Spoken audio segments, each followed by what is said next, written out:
الحمد لله نحمده ونستعينه ونستغفره ونؤمن به ونتوكل عليه ونعوذ بالله من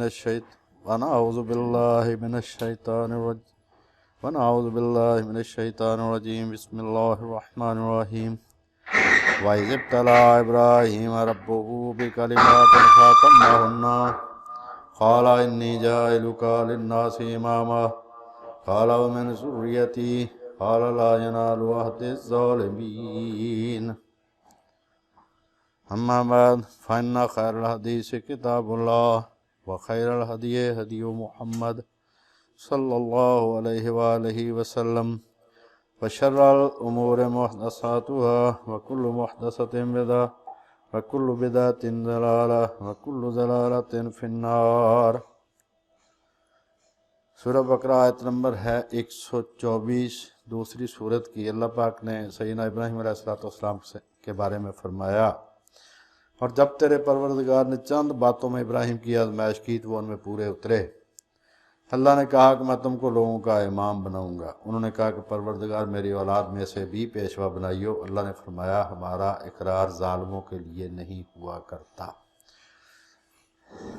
یہ قرآن مجید کی ان آیات میں سے ہے جو عقیدہ امامت کے دلائل کے لیے پیش کی گئی۔ تو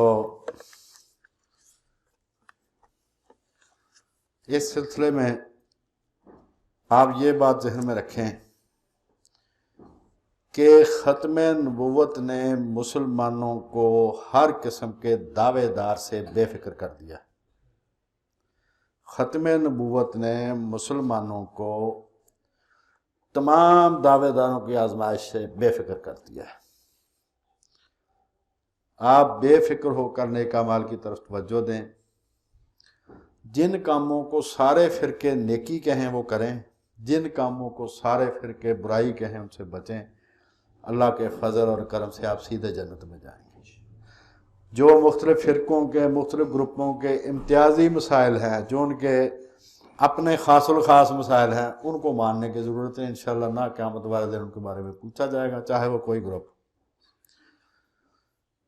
کوئی دعوے دار آپ کی راہ جنت کو نہیں روک سکتا اگر آپ نے ان نیکیوں کو کیا جو رسول کریم نے فرمائی، اور ان کاموں سے منع ہوئے جہاں سے آپ نے منع فرمایا۔ حضور علیہ السلام کے بعد اب کسی کا یہ مرتبہ نہیں ہے، اور نہ کوئی ایسا آئے گا جو یہ کہے کہ مجھ پر ایمان لانا ضروری ہے۔ دعویٰ کا دروازہ اللہ نے ختم نبوت کے ذریعے بند کر دیا ہے۔ کوئی نہیں کہہ سکتا کہ مجھ پر ایمان لاؤ گے تو جنت میں جاؤ گے، ورنہ جنت میں نہیں جاؤ گے۔ حضرت عیسیٰ علیہ السلام، حضرت امام مہدی، یہ دونوں جب آئیں گے تو وہ اپنی مخصوص ذمہ داری ادا کریں گے، جس کو ان کے کہہ لیں کہ اسپیشل اسائنمنٹ ہے ان کا خاص کام ہے کہ آپ نے یہ کرنا۔ وہ کسی کو بھی خود پر ایمان لانے کی دعوت نہیں دیں گے۔ اگر وہ بالفرض ہمارے پاس بھی بیٹھے ہوئے ہوں تو ان کو اللہ تعالیٰ نے یہ اجازت نہیں دی کہ وہ ہمیں دعوت ایمان دیں۔ وہ رسول اللہ کہہ چکے، سب کچھ حضور کر چکے۔ ان دونوں بزرگوں کی اپنی اپنی اسپیشل اسائنمنٹ ہے۔ بسم اللہ، وہ تشریف لائیں، اپنا اپنا کام کریں، اللہ سے اجر لیں۔ کسی مسلمان کو وہ تنگ نہیں کر سکتے کہ اب مجھ پر ایمان لاؤ گے تو تم نجات پاؤ گے۔ اب یہ رسول اللہ کے بعد کسی کا منصب نہیں۔ اور سب سے بڑی حیرانگی کی بات یہ ہے کہ جتنے جھوٹے نبی اور جتنے امام مہدی ہونے کے دعوے دار ہوئے ہیں، وہ مسلمانوں کی طرف تشریف لاتے ہیں جو پہلے ہی مان رہے ہیں اللہ رسول کو۔ کسی کافر قوم میں کوئی نہیں جاتا بھی یار ادھر جا کے ان کو سمجھاؤ، جو پہلے کلمہ گو ہیں انہیں کو آ کے سارے تنگ کرتے ہیں۔ تو کوئی ایسا نہیں ہوگا، نہ ہوا ہے نہ ہے نہ ہوگا، جو کہے کہ مجھ پر ایمان لاؤ گے تو بخشش ہوگی، ورنہ بخشش نہیں ہوگی۔ اس تمہید کے بعد یہ عرض کرتا ہوں کہ شیعہ سنی اختلاف صرف ایک ہے، وہ ہے مسئلہ امامت۔ یہ سارے اختلافات کی جڑ، اس جڑ میں سے دو تنے نکلے ہیں۔ ایک تنے کے مطابق اللہ کے مقرر کیے ہوئے امام پر ایمان نہ لا کر تمام صحابہ نعوذ باللہ مرتد ہو گئے۔ ایک تنا یہ ہے، اس جڑ میں سے نکلا کہ اللہ نے مسئلہ امامت مقرر کیا تھا، امام مقرر کیا تھا، صحابہ کرام نے نعوذ باللہ ان کو نہیں مانا، سیدنا علی کو جو امام اول تھے، لہذا وہ سارے مرتد ہو گئے نعوذ باللہ۔ دوسرا تنا اس میں سے یہ نکلا، اس جڑ میں سے، کہ مرتد ہونے کے بعد انہوں نے اہل بیت پر ظلم کیا۔ باقی جتنے بھی اختلافات ہیں وہ ان کی شاخیں اور پتے ہیں، باقی کچھ بھی نہیں ہے۔ اور جو بات میں کروں گا اس میں تعارف تو باقی امامیہ کا بھی کروا دوں گا، لیکن بات صرف اثنا عشریوں کے بارے میں ہوگی، 12 امامیوں کے بارے میں۔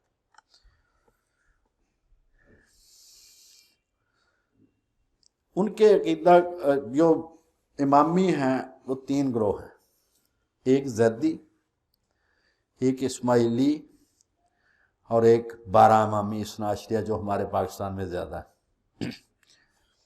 زیدی یہ یمن میں ہیں، ان کو آج کل حوثی باغی کہا جاتا ہے، یہ قبیلہ ہے وہاں پر حوثی۔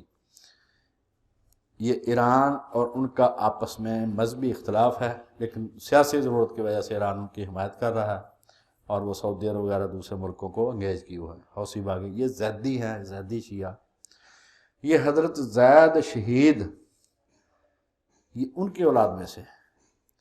ان کا مسئلہ امامت یہ ہے کہ امام صرف وہ ہو سکتا ہے جو سب سے زیادہ علم والا ہو اور تلوار کے ساتھ جہاد کرے، صرف وہ امام ہو سکتا ہے۔ ان کی حکومت یمن پر صدیوں رہی ہے، جب یہ کمیونسٹ پارٹی نے کچھ 100 سال پہلے وہاں پر قبضہ کیا تو اس کے بعد ان کی حکومت ختم ہوئی، ورنہ یہ ان کے امام آ رہے تھے اور وہ بڑے بڑے عالم ہوئے ہیں۔ حضرت مولانا کے پاس بھی ان کی بڑی کتابیں تھیں، جن میں سے البحر الزخار کا وہ بہت زیادہ ذکر کرتے تھے۔ تو ان کا کہنا یہ ہے کہ امام صرف وہ ہو سکتا ہے جو سب سے زیادہ علم والا ہو اور تلوار کے ساتھ جہاد کرے۔ یہ جو 12 امامی حضرات ہیں، شیعہ حضرات جن کو ہم شیعہ حضرات کہتے ہیں، یہ ان کو نہ اپنا ساتھی سمجھتے ہیں نہ ان کو شیعہ سمجھتے ہیں، وہ کہتے ہیں وہ غلط راستے پر ہے۔ ان کا دوسرا گروپ ہے امامی حضرات کا، اسماعیلیہ۔ حضرت امام جعفر صادق رضی اللہ تعالیٰ عنہ کے بیٹے تھے اسماعیل۔ ان کا اصول یہ ہے 12 امامی حضرات کا کہ حضرت امام حسن اور حسین کے بعد امامت 2 بھائیوں میں اکٹھی نہیں ہو سکتی، لہذا جو بڑا بیٹا ہوگا وہی امام بنے گا۔ تو ان کے بڑے بیٹے امام جعفر صادق کے اسماعیل تھے، وہ ان کی زندگی میں فوت ہو گئے۔ تو انہوں نے بعد میں امام موسیٰ کاظم کو امام مقرر کر دیا، نومینیٹ کر دیا ان کی جگہ پر۔ تو یہ جو حضرات تھے جن کو ہم اسماعیل کہتے ہیں، انہوں نے کہا کہ اصول یہ ہے کہ جو بیٹا ہوگا، بڑا بیٹا ہوگا، وہی امام بنے گا۔ تو اسماعیل کے جو بیٹے محمد ہیں وہ ہمارے امام ہیں۔ یہ چھٹے امام سے، ان سے 12 امامیوں سے الگ ہو گئے۔ ان کے جو سربراہ ہیں وہ ان کا نام ہے کریم آغا خان۔ کریم آغا خان کے ماننے والے اسماعیلی حضرات وہ کہتے ہیں جی امام کا زندہ ہونا ضروری ہے، زندہ امام ہو جس تک لوگ پہنچ سکیں، اس سے اپنے سوال و جواب کر سکیں۔ تیسرا گروپ جو امامی حضرات کا، جن کو جو امامت کے مسئلے کو مانتے ہیں، وہ ہیں اثنا عشریہ 12 امامیہ، جن کی اکثریت ہے ہمارے ہاں۔ ان کے خیال میں امام 12 ہیں کل، اور جو 12ویں امام 260 ہجری میں، یعنی اب 1443 ہے، تو 260 ہجری میں تقریباً 1250 سال پہلے وہ غیبت میں چلے گئے ہیں، وہ چھپ گئے ہیں۔ جب اللہ تعالیٰ چاہے گا وہ ظہور فرمائیں گے، جن کو ہم امام مہدی کہتے ہیں۔ محمد ان کا نام ہے، محمد بن حسن عسکری۔ تو ان کے ظہور کے لیے دعا کرنا 12 امامی حضرات کا خصوصی وظیفہ ہے، یہ ان کا ورد ہے کہ وہ اللہ سے بار بار دعا کرتے ہیں کہ وہ حضرت امام مہدی ظاہر ہوں، اور تقریباً 1200 سال سے امام غائب کی امامت کے قائل ہیں یہ لوگ۔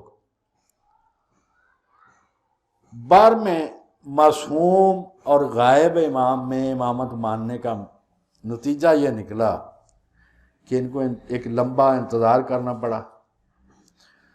جب انتظار لمبا ہو جاتا ہے تو پھر طبیعت میں فرق بھی آتا ہے۔ تو انہوں نے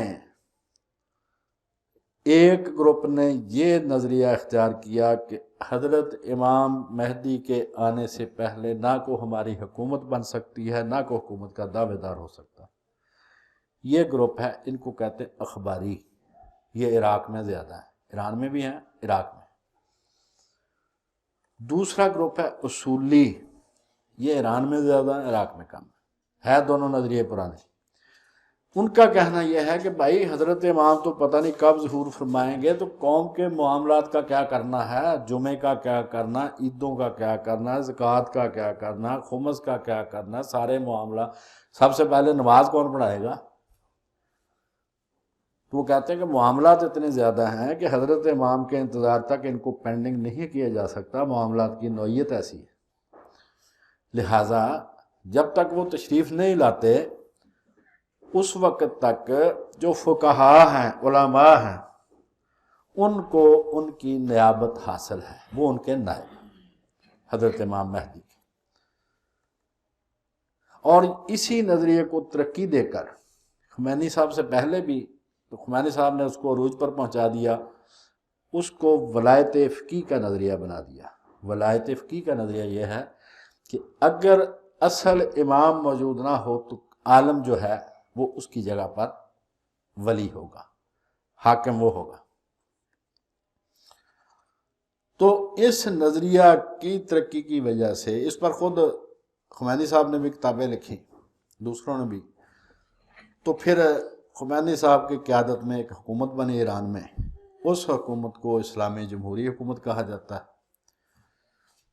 اگرچہ یہ 12 امامی حضرات فقیہ کو معصوم نہیں سمجھتے، مگر خمینی صاحب نے امام معصوم کا نائب ہونے کا دعویٰ کر کے فقیہ کو، جو عالم حاکم ہو، جیسے سید علی خامنہئی صاحب ہے اس وقت، ان کو ولایت مطلقہ ایبسولوٹ حکمرانی، بالکل اس میں کوئی شک والی بات نہیں، مطلق حکمران جس میں کوئی کسی قسم کے اختیارات کی حد بندی نہیں ہے، اور امام اور رسول اللہ کے تمام اختیارات عطا کر دیے۔ خمینی صاحب نے امام معصوم کا نائب ہونے کی حیثیت سے جو بھی عالم ان کا انچارج ہوگا، ان کے مطابق اس کو امام کے بھی اختیارات حاصل ہیں، امام مہدی کے، رسول اللہ کے اختیارات بھی حاصل ہیں، اور ولایت مطلقہ ایبسولوٹ حکمرانی اس کو حاصل ہو۔ اس کا ایک میں صرف فکرہ میں اس کا اشارہ کر دوں کہ 2016 میں علی خامنہئی نے فتویٰ دیا کہ اس سال ایرانی قوم حج نہیں کرے گی، تو انہوں نے حج نہیں کیا۔ وہ کہتے ہیں کہ امام کا نائب جو ہے وہ شریعت بھی منسوخ بھی کر سکتا ہے، معطل بھی کر سکتا ہے۔ تو 2016 میں ایرانی قوم نے حج نہیں کیا۔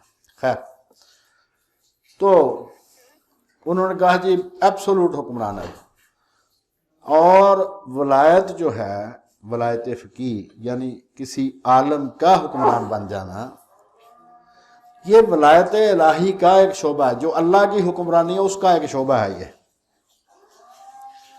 اور اس حکمران کو، جو عالم حکمران ہوگا، فقیہ حکمران ہوگا، اسے آئین اور امت کے فیصلوں سے تجاوز کرنے کی اجازت ہے۔ یہ جو لفظ ولایت ہے اس کے بارے میں سن لیں، اگر تو واو کے نیچے زیر ہو تو اس ولایت کا معنی ہے حکمرانی، اگر واو کے اوپر زبر ہو تو اس ولایت کا معنی ہے دوستی۔ من کن تو مولا ہو فعلی مولا، تو وہ دوستی کے معنی. تو جو ان کے جو محقق علماء ہوئے ہیں انہوں نے اس نظریے کا انکار کیا اور بڑے بڑے عالم انہوں نے اس کی تردید کی. تو امام غائب کے بعد 4 لوگوں نے ان کے نائب ہونے کا دعویٰ کیا، لیکن نہ حضرت امام نے نہ ان کے نائبوں نے، جو نائب کلیم کرتے تھے، کوئی بھی سیاسی فکر نہیں چھوڑا. حکومت کا کیا کرنا ہے، کس طرح بنانی، کو اس بات پر کوئی انہوں نے نہیں ہدایت دی. اور وہ لوگ نظریہ انتظار پر ایمان رکھتے تھے کہ انتظار کرنا حضرت امام جب ظاہر ہو جائیں، اور سیاسی عمل سے دور رہتے تھے. حتیٰ کہ خود امام غائب نے غیبت کبریٰ کے دور کے لیے کوئی سیاسی نظام نہیں دیا. حضرت امام حسن عسکری جو 11ویں امام تھے، ان کی وفات کے بعد نظریہ امامت ایک ایسی گلی میں پہنچ گیا جو آگے سے بند. اور حیرانگی کی بات یہ ہے کہ جو حضرت منصوص امام کے ماننے والے تھے کہ اللہ کی طرف سے امام کا ہوتا ہے، یعنی شیعہ حضرات، وہ جمہوریت کی طرف لوٹ آئے ہیں، شورا کی طرف لوٹ آئے. ایران میں اب جمہوریت ہے، 79 سے جمہوری نظام ہے، سارے اس کو مانتے بھی. عراق میں اب شیعوں کی حکومت ہے تو وہ بھی یہ پارلیمنٹ ہے وہاں پر. جو امام کے ماننے والے تھے وہ شورا کی طرف لوٹ آئے، جو سنی حضرات شورا کے ماننے والے تھے وہ ملوکیت کی طرف آ گئے. ان کے بادشاہ اب حکم بن گئے. مطلب یہ مسئلہ امامت میں جو امام ہے اس کی معرفت انتہائی ضروری ہے.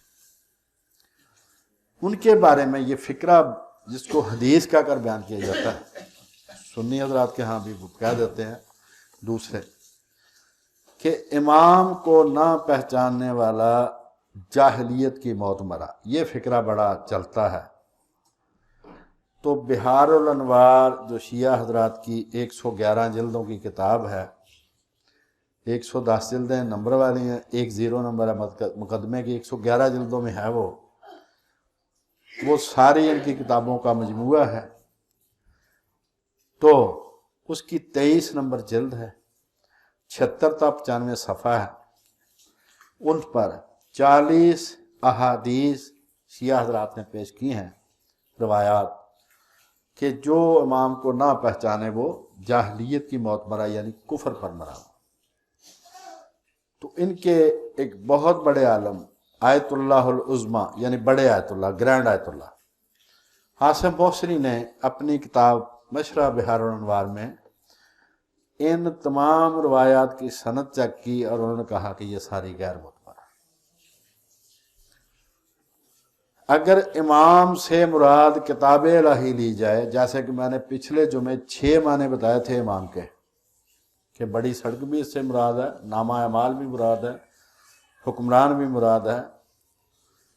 تو اگر امام سے مراد کتاب الہی لی جائے تو یہ بات بالکل درست ہے کہ جس نے اپنے دور کی کتاب الہی کو نہیں پہچانا وہ کفر کی موت مرا. اب اس وقت کون ہے؟ قرآن مجید. اگر ایک آدمی قرآن مجید کو نہیں مانتا، اس کو نہیں پہچانتا، اس پر عمل نہیں کرتا، تو ظاہر ہے وہ جاہلیت کی موت مرے گا. اگر امام سے مراد کتاب الہی لی جائے تو بات بالکل درست ہے. یعنی جس آدمی نے اپنے زمانہ کی کتاب الہی کو نہ پہچانا، اس پر ایمان نہ لایا، وہ جاہلیت کی موت مرا. اسی طرح یہ نامہ اعمال کو بھی امام کہا گیا ہے. سورہ بنی اسرائیل ہے، 17 نمبر سورت کی 71 نمبر آیت ہے. بہت بڑے شیعہ مفسر مجمع البیان جنہوں نے لکھی ہے، طبرسی، وہ اس آیت کی تفسیر میں لکھتے ہیں کہ قیامت کے روز لوگ، وہاں پر ہے کہ قیامت والے دن لوگ اپنے امام کے ساتھ بلائے جائیں گے.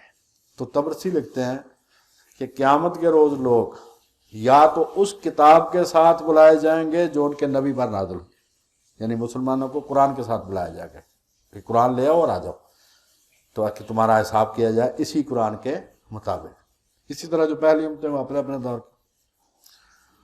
تو طبرسی لکھتے ہیں کہ اس سے مراد یا تو وہ کتاب ہے جو اس دور کے نبی پر نازل ہوئی، یا اس سے مراد اعمال نامہ ہے. یہ ہے مجموع البیان، جلد نمبر 8 ہے، صفحہ 275۔ اس آیت کے تحت اگر کسی کو زیادہ جلدوں والا ایڈیشن ہو تو اس آیت کے تحت دیکھ لو۔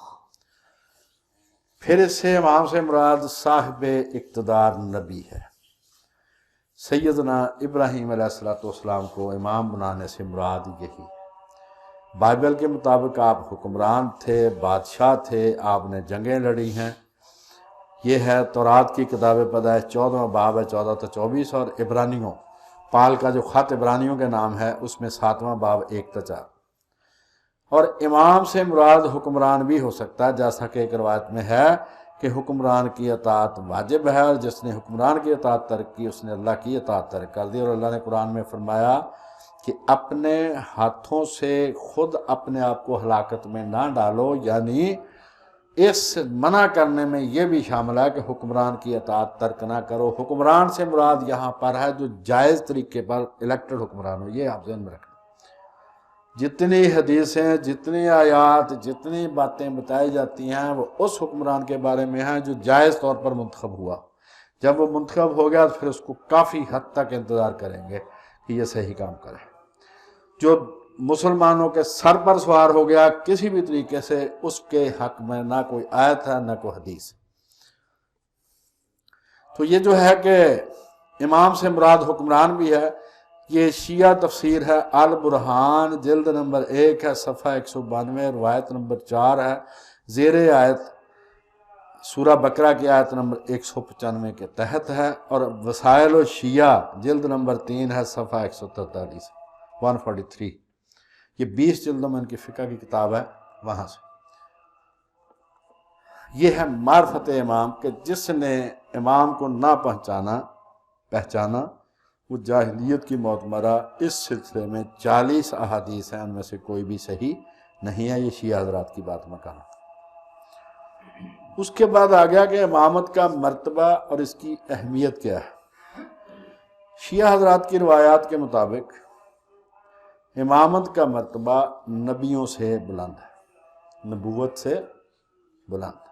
ان کے مطابق حضرت ابراہیم علیہ السلام کو پہلے خدا نے اپنا عبد بنایا، بندہ بنایا، پھر نبی بنایا، پھر رسول بنایا، پھر خلیل بنایا، اور پھر امام بنایا۔ الکافی، اصول کافی جلد نمبر 1 ہے، صفحہ 175، روایت نمبر ہے 2 اور 4 نمبر۔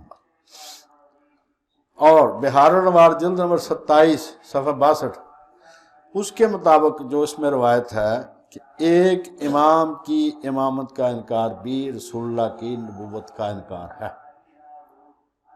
اگر کسی امام کی امامت کا انکار کسی نے کر دیا تو یہ بھی رسول اللہ کی نبوت کے انکار کے مترادف ہے۔ جو ان کے مطابق اسلام کے 5 ارکان ہیں وہ یہ ہیں: نماز، روزہ، زکوٰۃ، حج اور ولایت۔ اور ان کے مطابق جس طرح ولایت کی منادی کروائی گئی ہے، کسی اور چیز کی منادی نہیں کروائی گئی، اس طرح یہ ولایت یعنی امامت سب سے بڑا رکن ہے۔ اور اس لسٹ میں سے انہوں نے کلمہ شہادت کو خارج کر دیا ہے، کیونکہ ارکان ایمان تو 5 ہی رہنے اسلام۔ روایت نمبر 5 جو ہے الکافی کی جلد نمبر 2 صفحہ 22 پر، اس کے مطابق ان ارکان میں سے ولایت افضل ہے۔ ہر فرض میں کچھ رخصت ہے کہ نماز اس وقت نہیں آپ نے پڑھی، چلو دوسری کے ساتھ ملا کے پڑھ لو۔ روزہ آپ بیماری کی وجہ سے آج نہیں رکھا، بعد میں رکھ لینا۔ وہ کہتے ہیں ہر فرض میں کچھ رخصت ہے، لیکن ولایت میں کوئی رخصت نہیں ہے۔ یہ سب پر فرض عین ہے، مانو گے تو بچو گے ورنہ نہیں بچو گے۔ الکافی جلد 2 صفحہ 22 ہے، روایت نمبر 12۔ ان حضرات کے مطابق رسول کریم علیہ السلام کو 120 مرتبہ معراج ہوئی ہے۔ سنی حضرات کے مطابق 1 دفعہ ہوئی ہے، ان کے مطابق 120 دفعہ معراج ہوئی ہے، اور ہر دفعہ ولایت علی اور دیگر ائمہ کی ولایت کی وصیت حضور کو بار بار کی گئی، باقی فرائض سے زیادہ۔ اس کی وصیت کی گئی کہ آپ نے حضرت علی کی ولایت پر، امامت پر ایمان لانا ہے۔ بہار الانوار جلد نمبر 23 صفحہ 69 69 اور روایت نمبر 3۔ اور بحر الانوار جلد نمبر 8 صفحہ 368 کے مطابق علماء امامیہ کا اجماع ہے، یعنی ان حضرات کے جو علماء ہیں ان کا اجماع ہے کہ مخالفین کافر ہیں اور دوزخ میں جائیں گے۔ ان کے مطابق اللہ نے بندوں کو اقرار امامت کے علاوہ کسی بات کی اتنی تاکید نہیں کی، لیکن بندوں نے بھی سب سے زیادہ انکار امامت ہی کا کیا ہے۔ جلد نمبر 23 ہے بحر الانوار کی صفحہ 69 روایت نمبر 5۔ ائمہ کا رتبہ تمام انبیاء اور تمام مخلوق سے بڑھ کر ہے۔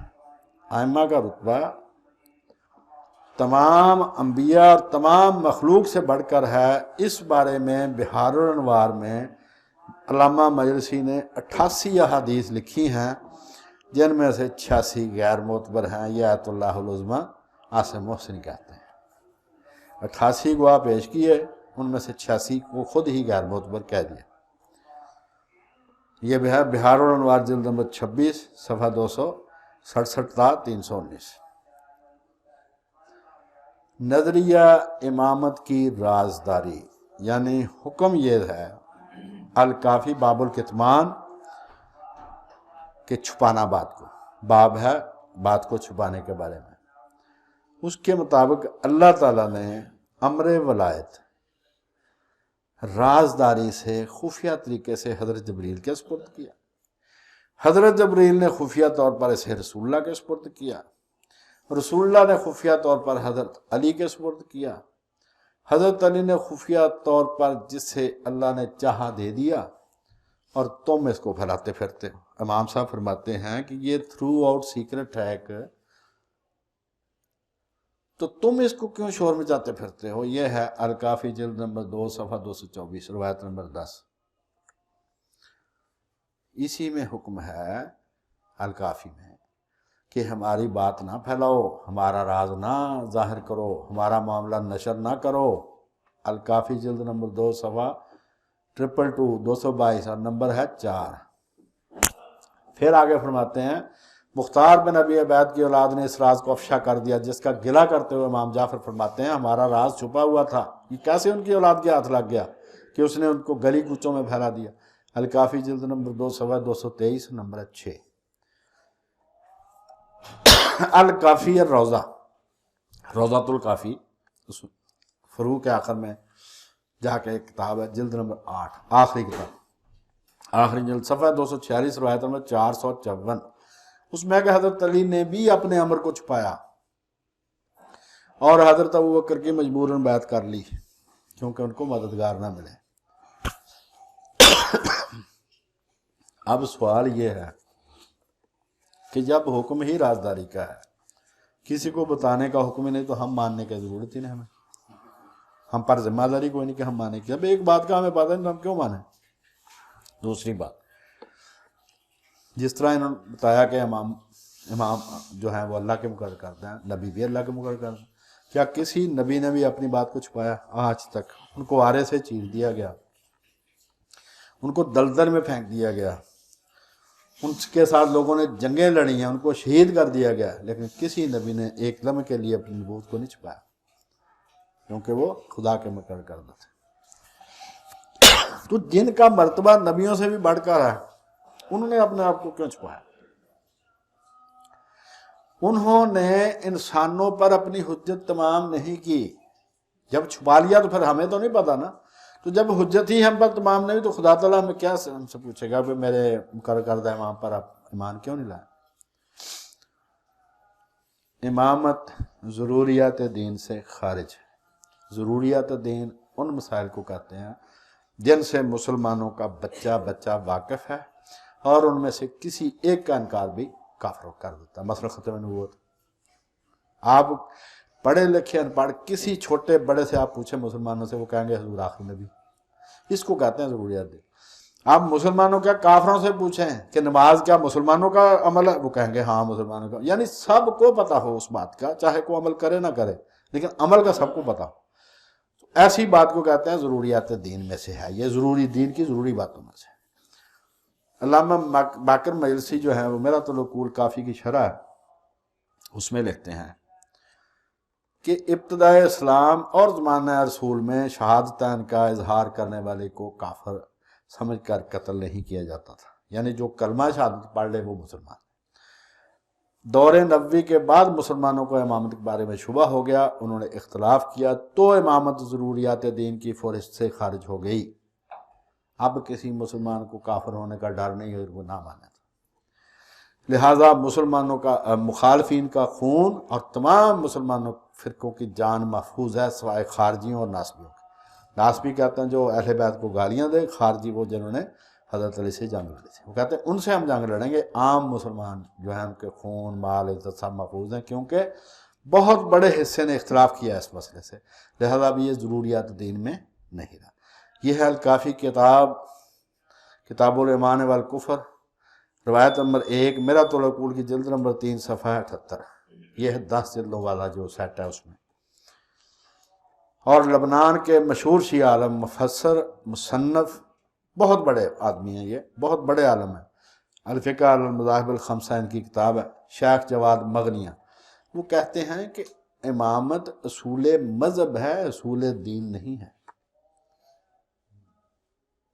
اس کا انکار اسلام سے خارج ہونے کا باعث نہیں ہے۔ اور لکھنے والا کون ہے؟ ڈاکٹر علی شریعتی، جس کو پوری دنیا جانتی ہے۔ تشیع صفوی و تشیع علوی صفحہ ہے 75۔ اور آیت اللہ صالح حائری مازندرانی مرجع تقلید، جن کی دو کے شیعہ حضرات تقلید کرتے ہیں، وہ کہتے ہیں کہ امامت اور خلافت دو الگ الگ مسئلے ہیں، اگر ان میں بنیادی اختلاف ہوتا تو ان کی خاطر جنگیں بھی ہوتی پھر، چونکہ جنگ نہیں ہوئی لہذا یہ بنیادی مسئلہ نہیں ہے۔ تو اگر کسی نے امام صاحب کو نہ مانا تو اس کے ایمان کو کوئی خطرہ نہیں ہے اس کے مطابق۔ اللہ تعالیٰ سے دعا ہے کہ وہ ہمیں راہ راست پر رہنے کی توفیق عطا فرمائے، کسی بھی معاملے میں ہم غلط ہوں تو ہمیں صحیح راستے کی پہچان عطا فرمائے اور نیک اعمال کی توفیق عطا فرمائے۔ دوسرے حصے میں جو فوت ہوگا ان کے لیے بھی دعا ہوگی، جو بیمار ہیں ان کے لیے بھی دعا ہوگی انشاءاللہ۔ وما لنا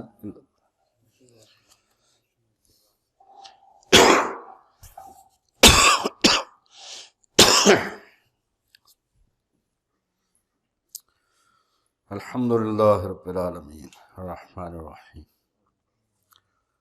اللہم صلی علی محمد وعلی آل محمد کما صلیت علی ابراہیم وعلی آل ابراہیم انک حمید مجید، اللہم بارک علی محمد وعلی آل محمد کما بارکت علی ابراہیم وعلی آل ابراہیم انک حمید مجید، لا الہ الا انت سبحانک انی کنت من الظالمین، ربنا اغفر لی ولوالدی وللمؤمنین یوم یقوم الحساب، رب ارحمہما کما ربیانی صغیرا، اللہم اغفر لہ وارحمہ واعف عنہ واعذہ من عذاب القبر ومن عذاب النار، وصلی علیہ واردہ علی حوض نبیک صلی اللہ علیہ وآلہ وسلم وادخلہ الجنہ، اللہم اشف انت الشافی لا شفاء الا شفاؤک شفاء لا یغادر سقما، صلی اللہ تعالی علی رسول خیر خلقہ سیدنا و مولانا محمد وعلی آلہ وصحبہ اجمعین برحمتک۔